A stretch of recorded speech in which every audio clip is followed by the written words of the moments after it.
Welcome to Blizzard Fire. We hope this video helps fire up your solution. You start by unlocking developer access and a trusted ADB link. First, enable developer options in Settings by tapping build number 7 times. Once done, connect the phone to your PC. Install ADB and run ADB devices to confirm authorization, because without a recognized device, you cannot change system flags.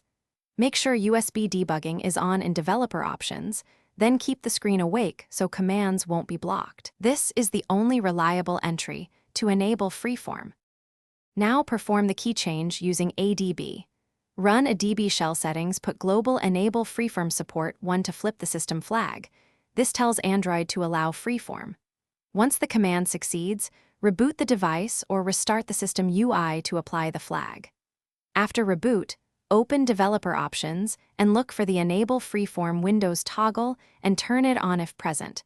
This makes the feature accessible in the UI. These steps modify system settings safely when you have ADB access. Finally, create a Freeform window and know how to recover if it fails. To use it, open Recents, long press an app card and drag it to the top or screen edge to spawn a Freeform window. Behavior varies by launcher. If the option does not appear, you can manually start an activity via a DB shell and start an package/activity to test Freeform. If things go wrong, revoke USB debugging, reauthorize the PC, reapply the settings flag, and reboot. This clears permission and system cache issues. Thanks for watching. If you found this helpful, don't forget to like and subscribe.